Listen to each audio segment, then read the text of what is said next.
fazer a contratação de uma pessoa jurídica sem os riscos das demandas trabalhistas, sem o risco de ser acionado então na justiça por um vínculo de emprego?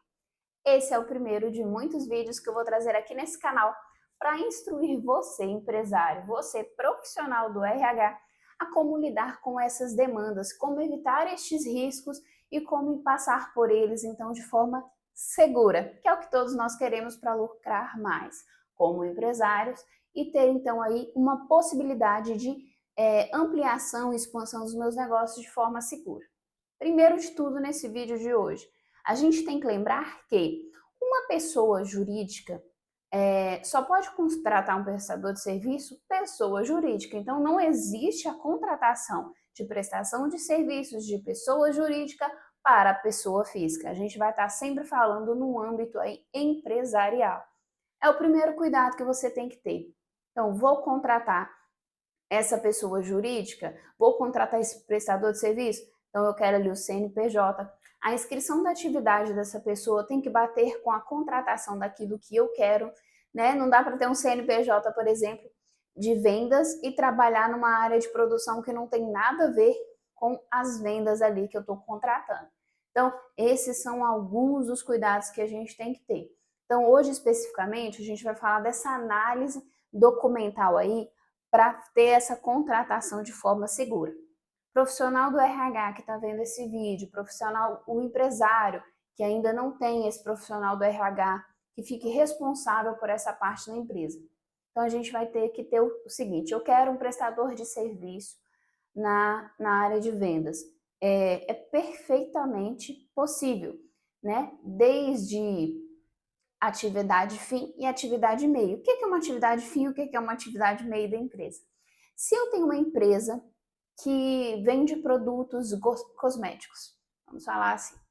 Então, a finalidade dela é vender esses produtos, comercializar esses produtos. O que seria uma atividade fim e meio? A fim seria vender esses produtos e a atividade meio, por exemplo, seria a limpeza do ambiente.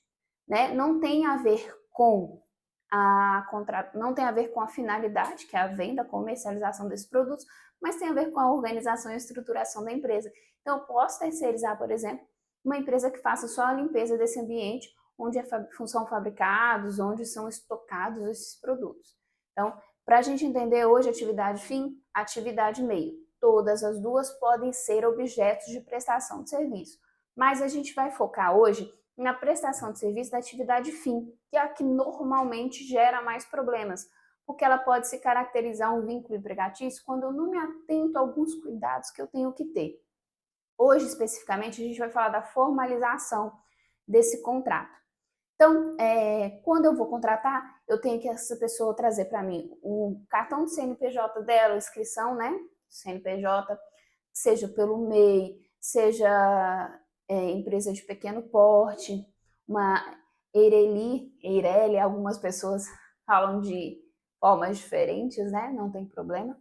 Então, ela vai trazer isso para mim. Então, eu vou verificar primeiro qual é a atividade. Se eu quero um vendedor para essa minha empresa ali de cosméticos, então a atividade que eu tenho que ter ali é uma atividade relacionada a um promotor de vendas, né? A uma comercialização nesse sentido.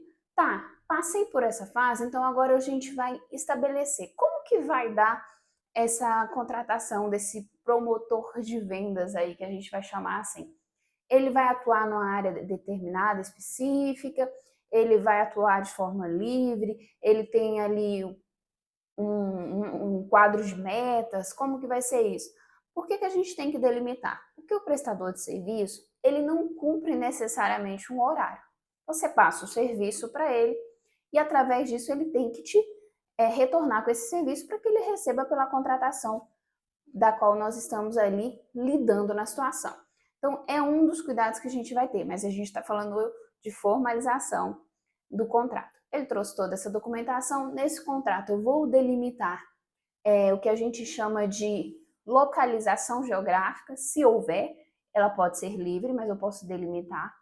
Eu vou delimitar valores por essa prestação de serviço, quer dizer, ele vai receber por produto, ele vai receber por captação do cliente, ainda que não finalize essa venda, porque a gente pode ter ali uma fidelização de cliente mesmo que não compre, mas para uma compra futura? Como que vai se dar isso? E eu estabeleço isso, estabeleço qual vai ser a forma de pagamento, data de pagamento e como que vai ser entregue esse serviço. De uma forma que a pessoa, o prestador de serviço, o empresário, que não é uma pessoa física, é uma pessoa jurídica, se estruture para entregar esse serviço e eu tenha a garantia de que esse serviço vai ser entregue.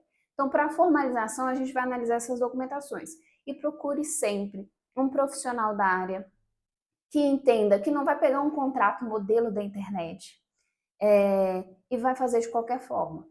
Porque você tem que ter todas as previsões, os recolhimentos daquela empresa que você está contratando, eles estão em dia?